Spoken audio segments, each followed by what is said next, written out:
vamos a recorrer otra parte del camino que nos conduce a la Atlántida, ya sea para encontrar que fue un mito o una realidad. La leyenda dice que fue una civilización que supo vivir tanto en la tierra como en el paraíso.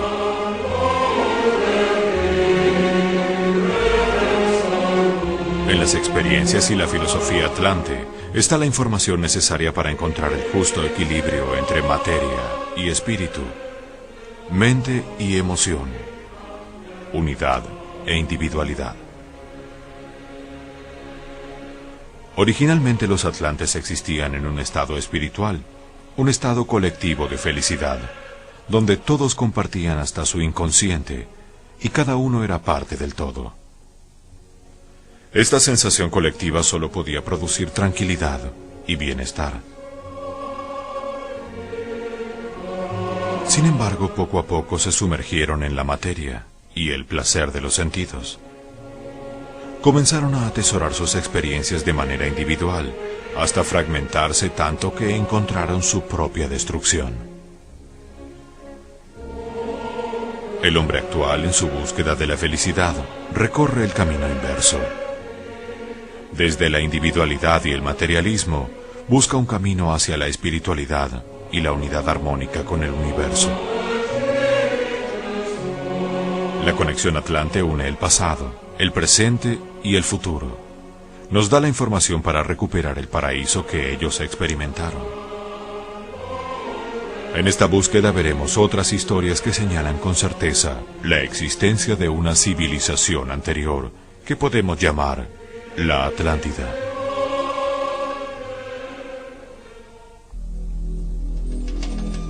Hoy, gracias a la tecnología, el hombre ve cada vez más lejos. Los astrónomos nos muestran espacios sin límites en la vastedad del universo. Se asiste al nacimiento de estrellas a miles de kilómetros de la Tierra. Se fotografían galaxias y constelaciones en zonas sin tiempo ni espacio. Esto ha traído a esta máquina de la creación una perspectiva de otros mundos, sistemas planetarios y antiguas civilizaciones de leyenda, diferente a la que tenían los científicos y pensadores del siglo pasado.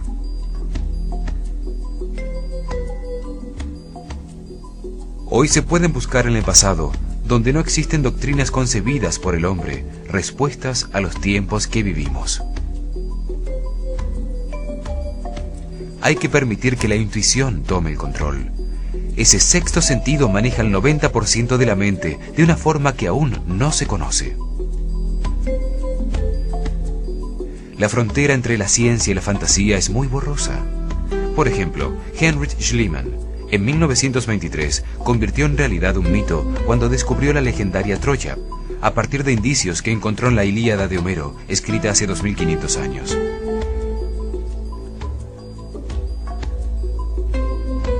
Aún después, con el mismo libro, encontró la Puerta de los Leones y la famosa máscara del rey Menelao en otra ciudad de leyenda, Micenas, demostrando que la fantasía siempre tiene bases reales. El mito de la Atlántida está formado por metáforas y hechos reales perdidos en el pasado. Platón describe a la Atlántida en dos diálogos, Timaeus y Critias. Critias cuenta una historia que escuchó su abuelo de Solón, un gobernante griego que visitó Egipto en el año 600 a.C. Allí un sacerdote egipcio consagrado a la diosa Neith de Sais, protectora de las ciencias, le mostró registros de antiguas civilizaciones desaparecidas. Afirmó que egipcios y griegos descendían de unos pocos sobrevivientes de un poderoso país, destruido 9000 años antes por un cataclismo. El diálogo de Platón sobre la Atlántida puede interpretarse de varias maneras, como el registro de un hecho real o como una historia fantástica. Si la historia fuera inventada, podría ser una alegoría de su propio tiempo, una parábola moral o un cuento mítico. A principios del siglo XX, cuando se descubrieron las placas tectónicas y la existencia en la mitad del océano Atlántico de montañas sumergidas con más de 4000 metros de altura, se afirmó que era una evidencia real de la existencia del continente perdido. Se descubrió que toda esa zona había tenido una permanente actividad volcánica submarina. Sin embargo, hasta el momento, solo se han encontrado algunas ruinas misteriosas en Bimini. No ha aparecido una gran ciudad oculta entre el coral que pruebe, como en el caso de Troya o Micenas, que la Atlántida realmente existió. Se argumenta que es difícil encontrar pruebas tangibles, teniendo en cuenta que han pasado casi 13.000 años y un cataclismo global que borró cualquier rastro de civilizaciones anteriores.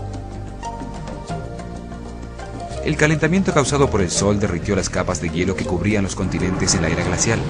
Montañas de hielo cayeron al mar, provocando terremotos, erupciones volcánicas y un diluvio mundial que elevó el nivel del mar en 130 metros, haciendo desaparecer todo vestigio.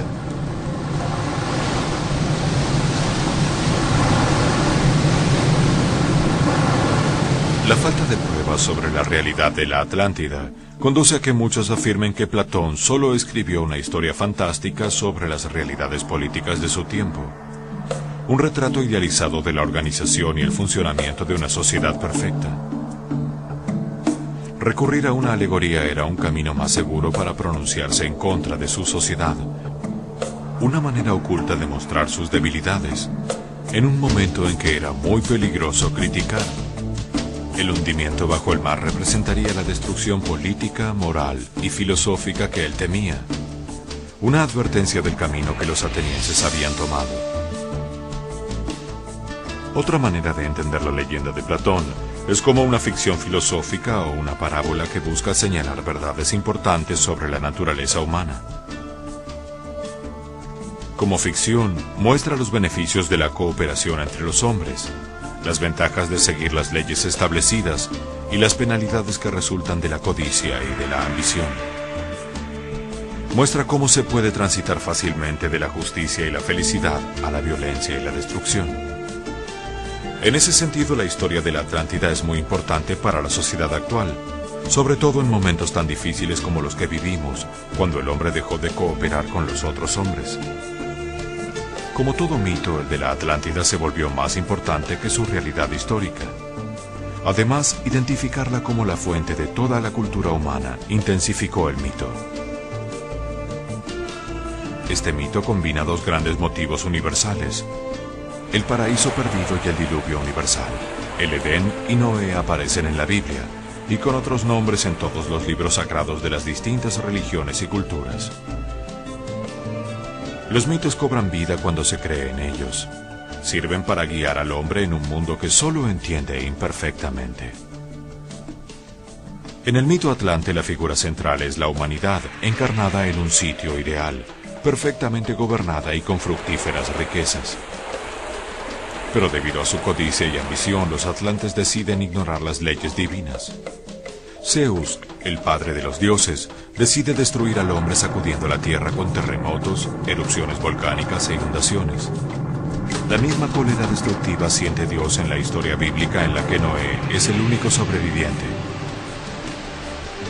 Una historia muy parecida a la de Adán y Eva, quienes, tentados por la codicia y la ambición de ser iguales a Dios, rompen el mandato divino y comen del árbol del conocimiento.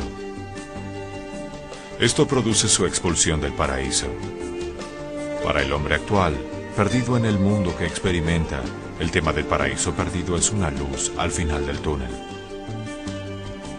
La vida se convierte en un intento por recuperarlo, regresar al Edén, encontrar el camino a Zambala, localizar la Atlántida, el hogar, la fuente perdida. El hundimiento de la Atlántida también puede pensarse como un estado psicológico en el que el hombre, asediado por los terremotos de la pasión y las aguas que lo sumergen en la inconsciencia, pierde o retrasa su propósito evolutivo.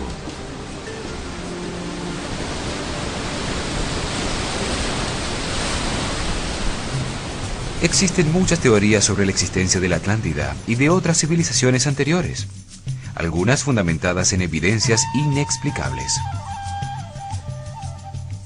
Un misterioso mapa medieval realizado en Constantinopla en 1513 por el almirante turco Piris Reis muestra el océano Atlántico entre la costa de África, la costa este de Sudamérica y el Polo Sur, siglos antes de que éste fuera descubierto.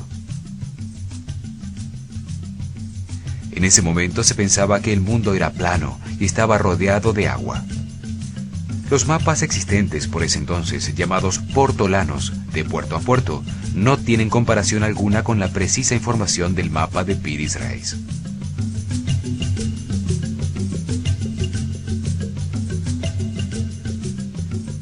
Ni siquiera mapas de 200 años más tarde, como este de De Witt, tienen una información parecida. Piri-Reis usa coordenadas de longitud y latitud para dividir el globo. Se trata de la trigonometría esférica, inventada muchísimo después por Geraldo Mercator. Su precisión, comparándola con los cálculos actuales, es absoluta. Hay varios elementos extraños en este mapa. El primero es que los contornos de los continentes parecen corresponder exactamente con una fotografía tomada desde el aire con centro en las pirámides de Egipto. El mapa fue analizado por la Fuerza Aérea Norteamericana, que confirmó su extraordinaria precisión y que tiene su centro en las pirámides. El almirante Piri-Reis dejó notas escritas en el mapa, en donde niega toda responsabilidad de los registros originales y de la cartografía. Reconoce que se trata de una copia de una serie de 20 mapas muy antiguos, hoy desaparecidos. Dice que obtuvo algunos de los mapas originales del piloto que acompañó a Cristóbal Colón en sus 3 viajes, al convertirse en prisionero durante una batalla entre los turcos y los españoles en 1501. Esto querría decir que Colón sabía que iba a encontrar las costas sudamericanas. El mapa muestra el río Amazonas, con la isla de Marajo, solo descubierta en 1543 en su desembocadura.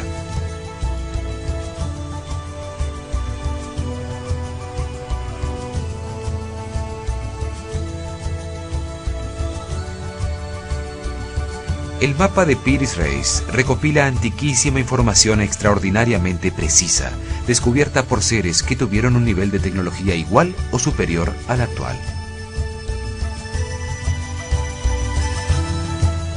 Otro mapa bastante extraño es el realizado por Orontus Phineus en 1532, donde aparece la Antártida sin la capa de 2 kilómetros de hielo que la cubre actualmente. Lo extraño es que ese continente no fue explorado hasta 300 años después, en 1818.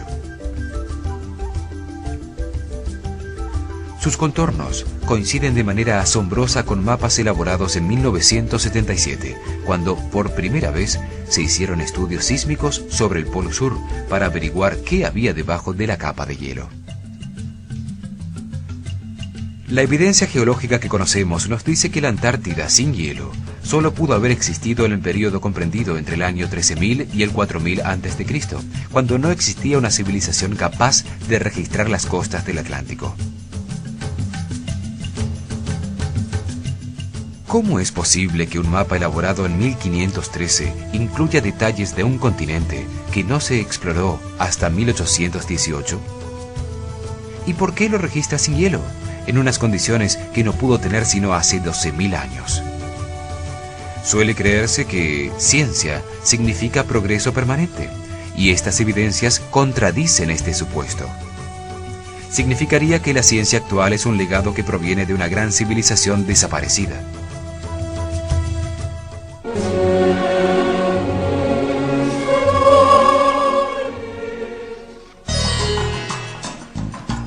Hay 2 maneras de leer los antiguos textos religiosos: la forma exotérica, que encuentra solo significados racionales, como en un diccionario de los que conocemos, y la esotérica, que intuye en un sistema de símbolos la visión del universo como un todo. La esotérica usa la energía mental y es una muestra de un sistema superior de conocimientos, de la forma intuitiva de conciencia que antiguas civilizaciones nos dejaron como herencia en muchos libros. Hoy en día, pocos seres utilizan el cerebro para captar esa información esotérica. Para la mayoría de las personas puede ser solamente imaginación. Sin embargo, es una forma práctica y científica de obtener información. Libros hindúes, probablemente la literatura más antigua del mundo, contienen esa simbología esotérica. Le dan una gran importancia al ciclo de 25.920 años que llamamos precesión de los equinoccios, al igual que sumerios y egipcios. Para ellos, este ciclo determina las catástrofes periódicas que destruyen gran parte de la humanidad. Cambios magnéticos en el Sol, que ocasionan cambios magnéticos en la Tierra, alterando el eje de giro y el clima del planeta.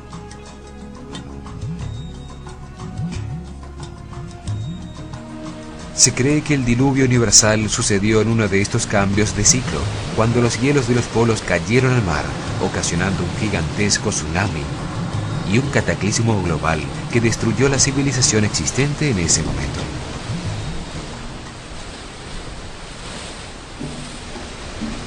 Los libros hindúes dicen que esto pasó en el año 10.900 a.C. La fecha coincide con el fin de la época glacial y con el comienzo del nuevo tiempo llamado Sep-Tepi, en los calendarios egipcio y sumerio. También coincide con datos publicados por la revista Nature, en donde se afirma que el último reverso de los polos magnéticos de la Tierra ocurrió hace 12.400 años.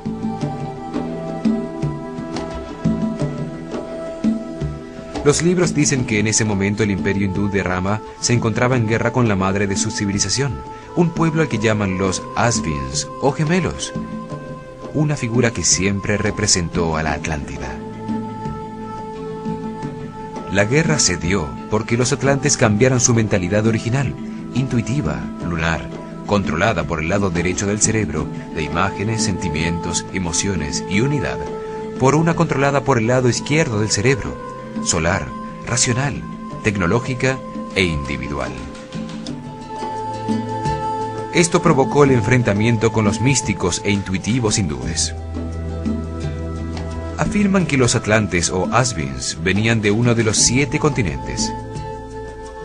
El Sveta o Sakadvipa, una isla paradisíaca al este, blanca y pura, llamada Atala, que desapareció con el cataclismo y que en sánscrito quiere decir tierra sumergida.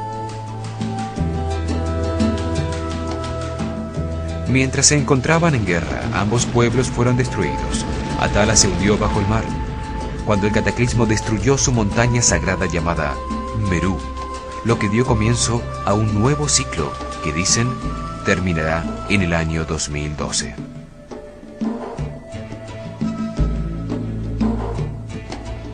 Para los hindúes el cambio de una era a otra es un momento alarmante.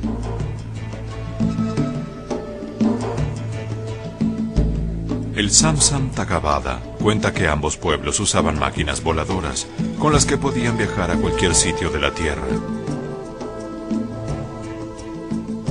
A las hindúes las llama vimanas y las describe como propulsadas por un líquido combustible amarilloso derivado del mercurio. A las de los atlantes las llama Vaiglisis. Tenían una tecnología antigravitatoria más avanzada con la que podían desplazarse con igual facilidad, tanto en el aire como bajo el agua. Tienen precisas descripciones de avanzadas tecnologías de vuelo, de misiles, rayos láser y hasta bombas atómicas. Describen modernas técnicas de combate aéreo, métodos para ahorrar el combustible y evitar tormentas variando la altitud, aterrizajes forzosos causados por el enemigo y daños ocasionados por choques con pájaros en vuelo. También habla de naves que volaban a través del firmamento por un arma que lanzaba rayos de luz que desintegraban todo lo que iluminaba. El Mausala Purva menciona el lanzamiento de un proyectil que contenía la fuerza del universo, que explotó provocando un resplandor igual al de 10.000 soles, reduciendo a cenizas las razas enteras de los Brichis y los Anshakas, dejando solo unos sobrevivientes con los cuerpos consumidos, sin cabellos ni uñas, infectando todos los alimentos y rompiendo todas las vasijas de barro. El Surya Siddhanta, una tabla con medidas astronómicas de exactitud comparable a la actual, establece la medida del diámetro de la Tierra en 12.617 kilómetros. Hoy se sabe que es de 12.765 kilómetros. Calcula que la distancia a la Luna es de 407.198 kilómetros. Hoy se sabe que es de 406.731. Habla de los Shidas, hombres perfectos, y de los Vidyayaras, hombres sabios que viajaban por encima de las nubes muy cerca de la Luna. Dividía el tiempo en fracciones tan pequeñas como un kasta, equivalente a 3 centimillonésimos de segundo, la duración de un mesón. Esto indica la existencia de aparatos sofisticados utilizados con propósitos que desconocemos. El Mahabharata es un larguísimo poema en el que un dios encarnado como piloto de una máquina voladora cuenta la historia de esos conflictos entre lunares y solares, con armas tan poderosas y avanzadas como las actuales.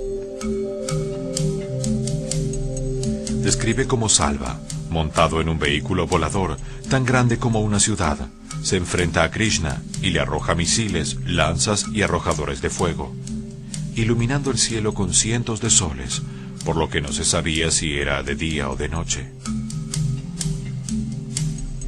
Krishna le responde con un brillante disco como un sol que parte su nave en dos. La ciudad cae del cielo y muere Salva. Así termina la narración del Mahabharata.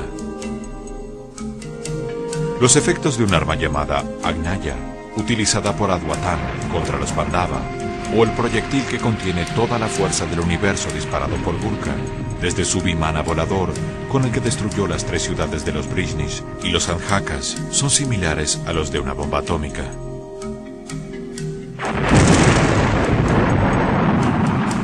El Mahabharata dice que al explotar producían una incandescente columna de fuego, con un resplandor de 10.000 soles estremeciendo a la tierra y quemándola con el terrible y violento calor. Fieros vientos soplaron y las nubes rugieron hacia arriba, disparando polvo y rocas en todas las direcciones, oscureciendo todos los sitios. Los cuerpos quedaron tan quemados que no eran reconocibles. Los guerreros que lograron escapar se tiraron al agua para lavarse, pero el pelo y las uñas se les cayeron y toda la comida se envenenó. Todas estas narraciones tan precisas sobre técnicas voladoras, misiles y estallidos con características atómicas, para un ser de nuestra época son normales y entendibles. Pero ¿cómo hicieron para describirlas hace 5 o 6.000 años? La única explicación posible es que estén describiendo eventos que realmente sucedieron y que sus trazos hayan desaparecido con un cataclismo universal. Estas narraciones de libros antiguos hindúes no son las únicas que hablan de guerras atómicas y de avanzadas tecnologías.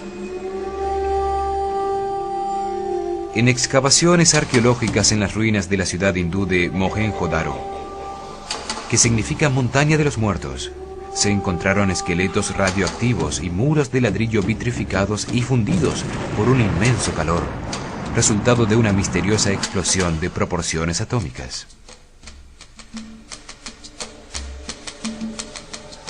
Los sumerios y egipcios narran la destrucción de ciudades en el Sinaí como Sodoma y Gomorra, también presentes en la Biblia. Se trata de explosiones que provocaron un viento radiactivo que acabó con las principales ciudades sumerias alrededor del año 2000 a.C., dando paso al reinado babilonio. Son tecnologías que solo fueron inventadas y probadas con la bomba atómica sobre Hiroshima en la Segunda Guerra Mundial. ¿De dónde salieron estos conocimientos o para qué utilizaron pilas eléctricas en la antigüedad? En excavaciones de un poblado cerca de Bagdad, Irak, el arqueólogo alemán Wilhelm Koenig encontró lo que dedujo eran unas baterías eléctricas construidas hace 6.000 años. Vasijas de cerámica con un cilindro de cobre en su interior, que a su vez contenía en su centro una varilla de una aleación de 60% plomo y 40% estaño, aislada por un tapón de asfalto. El laboratorio de General Electric estudió la batería y encontró que al llenarla con ácidos orgánicos como el jugo de uva, funcionaba perfectamente, produciendo una corriente eléctrica de 2 voltios. Colocando varias en serie, podía producirse el voltaje que se deseara. Tal vez esta fue la tecnología utilizada para iluminar los templos antiguos. Luciano, el satírico griego, describe que en Hierápolis, en el templo de Hera, su estatua de oro tenía una joya en la cabeza de la cual emanaba una gran luz, y el templo entero resplandecía como si estuviera iluminado por miles de velas. También pueden haberse utilizado para iluminar el interior de las tumbas y mastabas reales egipcias, mientras se pintaban los coloridos murales que adornaban sus paredes. Tengamos en cuenta que no quedaron los rastros de humo que debieron producir las antorchas de fuego que, según se piensa, fueron utilizadas para ver en la oscuridad. Muchas evidencias prehistóricas ponen en duda la versión oficial sobre la existencia del ser humano en la Tierra. Han sido suprimidas o dejadas de lado. Estas evidencias ponen en duda las teorías evolucionistas, por lo que no se las estudia y se las mantiene sepultadas en archivos olvidados. La historia de la vida en el planeta está escrita en páginas de piedra que han ido acumulando en su interior, capa por capa, los restos orgánicos o las huellas de su actividad durante los tiempos que vivieron. Los fósiles y huesos se encuentran a distintas profundidades y se sabe que los encontrados en capas similares vivieron sobre la Tierra en la misma época. Así se encontró que las especies cambian de época en época. Las capas más superficiales de piedra contienen los huesos de animales recientes. Debajo de los huesos de mamíferos están los huesos de los dinosaurios. Más abajo los anfibios, luego restos de caracoles y peces, y por último solo trazos de simples células.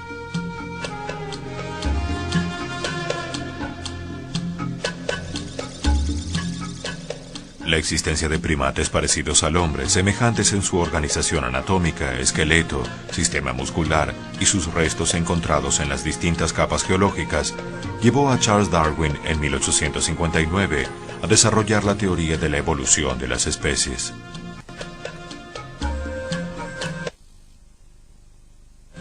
Darwin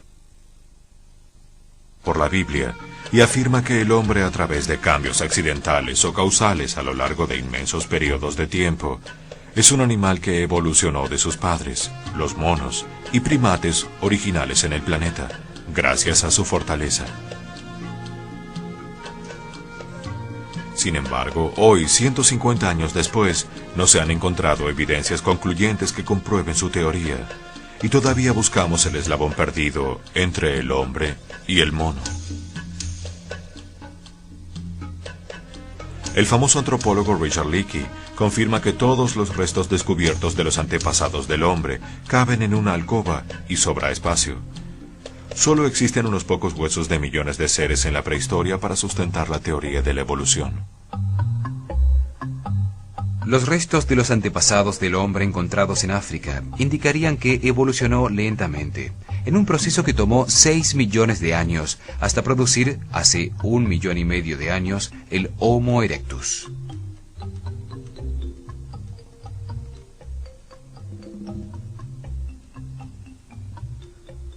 Con una capacidad craneana de 1000 centímetros cúbicos, camina erguido liberando sus manos, lo que le permite utilizar herramientas.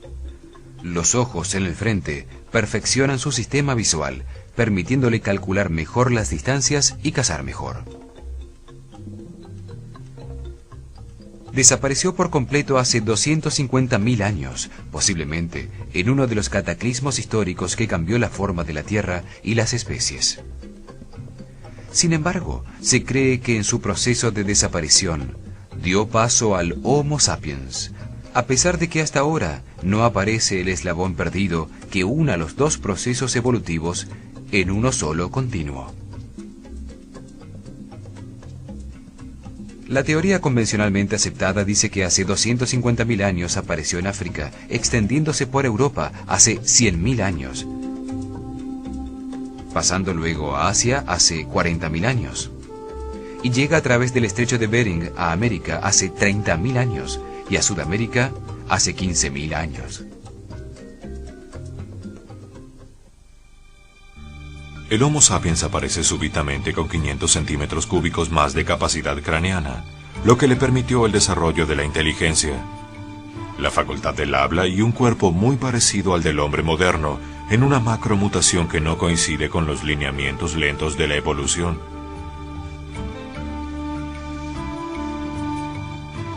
Realizar esta evolución, el despertar de la conciencia, debiera haber tardado por lo menos otros 15 millones de años, el tiempo de evolución que necesitó el mono para convertirse en Homo erectus. Sin el eslabón perdido, con tan pocas evidencias y tantos vacíos, es realmente difícil saber si el hombre desciende del mono, cuánto tiempo lleva realmente sobre el planeta y cómo fue el origen caótico y accidental del universo. Han aparecido evidencias anómalas que ponen en duda las fechas y teorías aceptadas.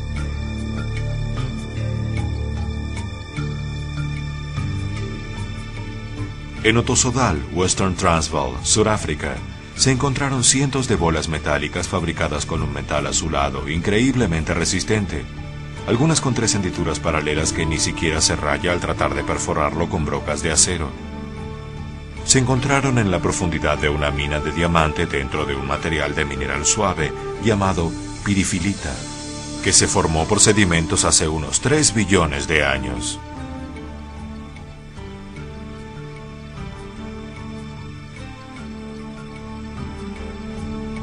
En Antelope Spring, Utah, se encontraron huellas fosilizadas de pisadas con calzado sobre un bloque de la era cambriana, de hace 500 millones de años.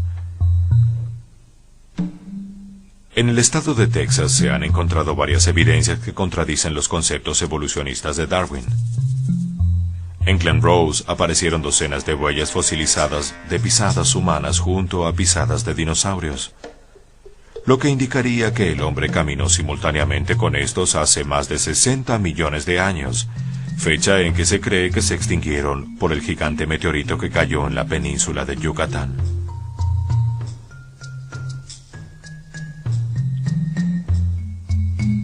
Las mismas huellas de humanos junto a las de los dinosaurios se encontraron un poco más lejos, al lado del río Biloxi, donde también se descubrió un martillo elaborado mediante una aleación metálica bastante extraña, con su mango carbonizado por una altísima presión y temperatura. Lo mismo sucede con la roca de hace 80 millones de años donde estaba escondido.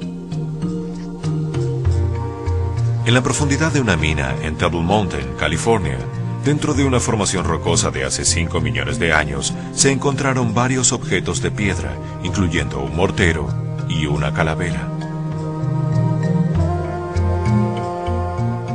Esto indicaría la existencia de hombres inteligentes que usaban herramientas hace millones de años, y la posibilidad de una civilización anterior a la actual. Son evidencias físicas reales de la existencia del hombre desde muchísimo tiempo antes de lo que Darwin asegura. Existe un arte inexplicable, misterioso, dejado atrás en cuevas, cerámicas, esculturas y bajorrelieves que nos muestra indicios de avanzadas civilizaciones anteriores al diluvio, con conocimientos y tecnologías misteriosas.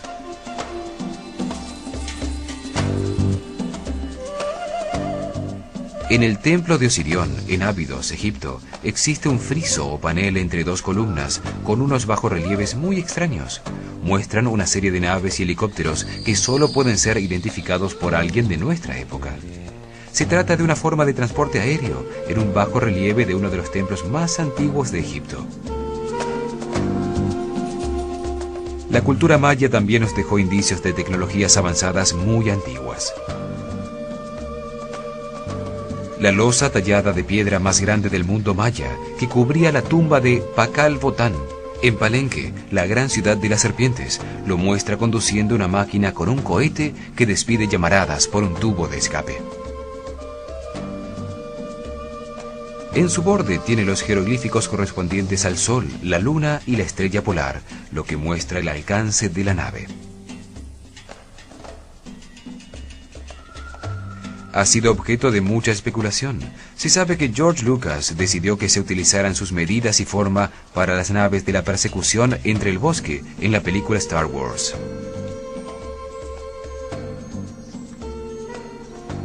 Fray Ramón Ordóñez declaró en 1773 que leyó un libro escrito en quiché por Botán, que fue quemado por el obispo de Chiapas. dijo que en el libro afirmaba ser un ciudadano de Balumchivim, un sitio desaparecido en el centro del Océano Atlántico. Muy cerca, en Costa Rica, sobre el delta del río Diquis, se encontraron más de 1000 esferas en piedra volcánica de distintos tamaños, perfectamente pulidas. Algunas pesan varias toneladas y se encuentran a cientos de kilómetros de la cantera donde pudieron haber sido hechas, colocadas en formaciones triangulares. ¿Cuál fue su propósito? ¿Cómo fueron llevadas hasta allí? En los alrededores del Ica, Perú, se encontró una misteriosa y antiquísima serie de piedras con dibujos en bajo relieve, todas en el mismo estilo.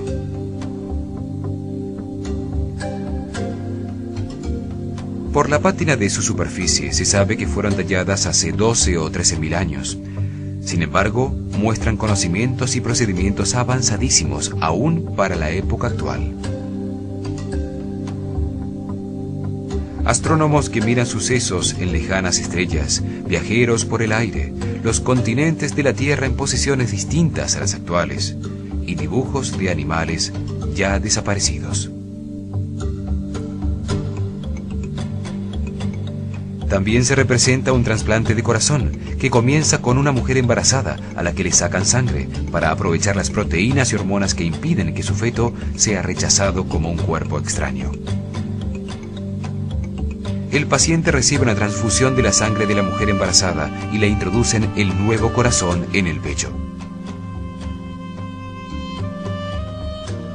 Estos bajorrelieves son verdaderas enciclopedias de piedra de la antigua civilización atlante, llevadas al Perú por el dios científico Viracocha después de la catástrofe que oscureció al sol. En Nazca, también en Perú, se han descubierto enormes figuras y líneas de muchos kilómetros de longitud, trazadas con piedras en el suelo, que solo pueden ser vistas desde el aire.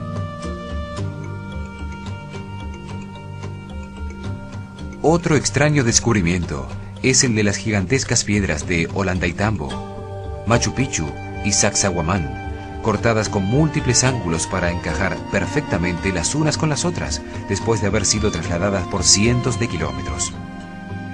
Frescos rupestres pintados hace 9.000 años, que se encontraron en una cueva en Tassili, en el Sahara, muestran seres con escafandra.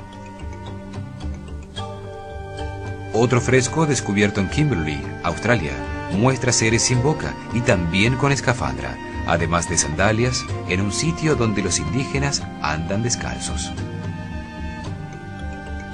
Es evidente que el hombre no conoce su propio pasado y se acomoda a creer las teorías que no permiten abrir su mente a otras posibilidades.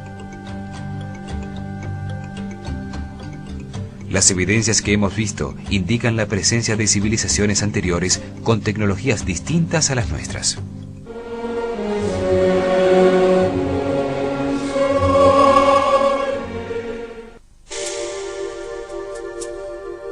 Los sacerdotes atlantes enseñaban 7 leyes que recogían el comportamiento del universo.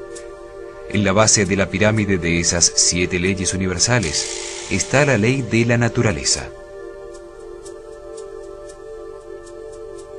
Actúa sobre los cuerpos físicos de todos los seres vivos, en la densidad de la materia, donde se encuentran las vibraciones más bajas del universo.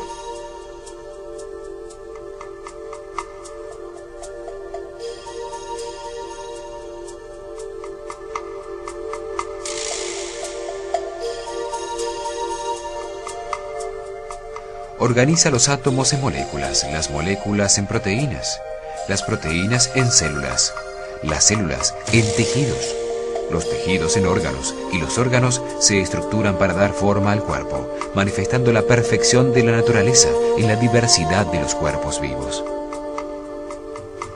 La ley de la naturaleza es una programación automática de origen divino contenida en los códigos genéticos de cada especie.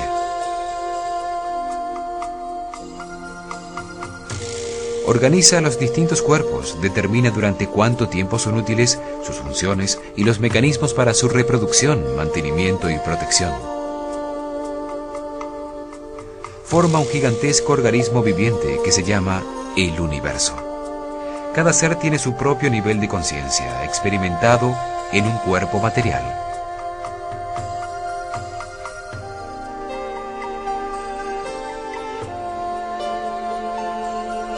Los cuerpos contienen la conciencia que experimenta la vida y así comprenden la razón del universo en un proceso de evolución hacia la perfección y la sabiduría que toma muchas encarnaciones. Transmitida por herencia en los códigos genéticos de cada especie, existe una programación automática llamada instinto que no necesita de la conciencia del ser para existir. Su función principal es generar, mantener y defender la vida, controlando todos los procesos vitales. La reacción automática del instinto es simple y binaria, diseñada para no permitir la duda de posiciones intermedias. Sí, no. Huyo, ataco. Acción, reacción. Me gusta, no me gusta. Para generar la vida en cada cuerpo, la naturaleza utiliza la atracción automática que lo impulsa a buscar y conseguir en su especie la pareja para procrear. Si la atracción es mutua, indica que existe compatibilidad para generar vida. Esta ley se manifiesta en la atracción sexual que se siente al reconocer la pareja potencial.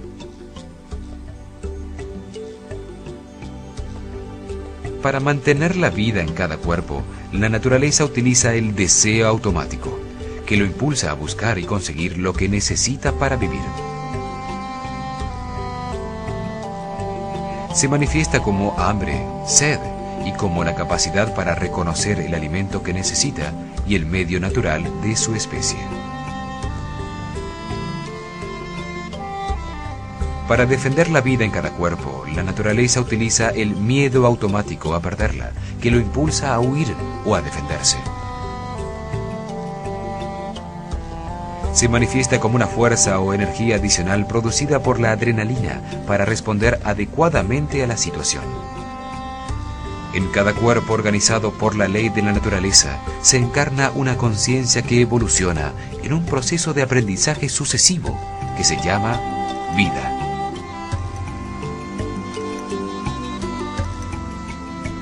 Todas las conciencias individuales recorren el mismo camino hacia la sabiduría, pero se encuentran en distintos niveles de evolución. El ser humano solo aprende y evoluciona relacionándose con otros hombres. Lo valioso en la vida son las relaciones, no las creencias.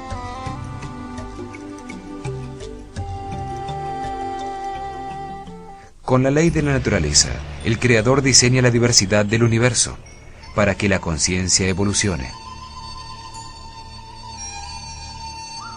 Diferentes razas, en distintos lugares y climas, expuestas a diferentes situaciones y culturas, permiten el contraste de la diversidad. Distintos hombres con distintos niveles de conciencia se comportan de diferentes maneras, permitiendo las relaciones de aprendizaje. Solo a través de estas relaciones con los demás evoluciona la conciencia. Así se manifiestan las distintas personalidades que desarrollan el arte, la ciencia, la industria, o fomentan la revolución y el caos social. Los instintos organizan las respuestas automáticas de los cuerpos que albergan estas conciencias para que funcionen perfectamente.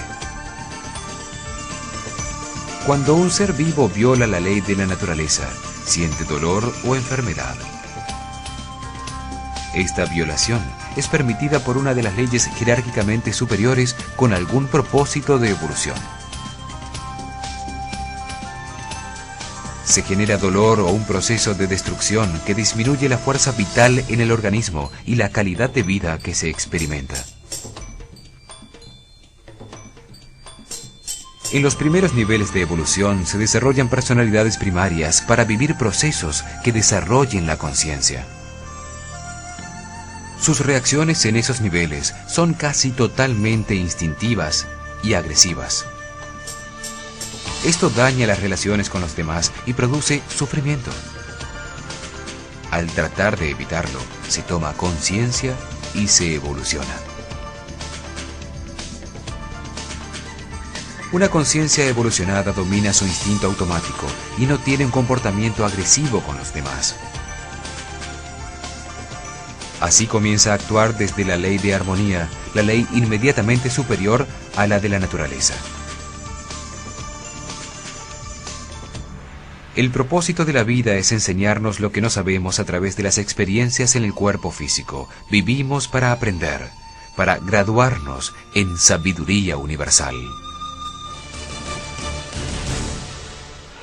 Hemos visto evidencias contrarias a la historia convencional que nos permiten aceptar la existencia de una civilización anterior a la actual, que desapareció dejando muy pocos rastros con el cataclismo universal. En nuestro próximo programa veremos cuándo desapareció la Atlántida, de acuerdo a información registrada por muchos pueblos de la Tierra.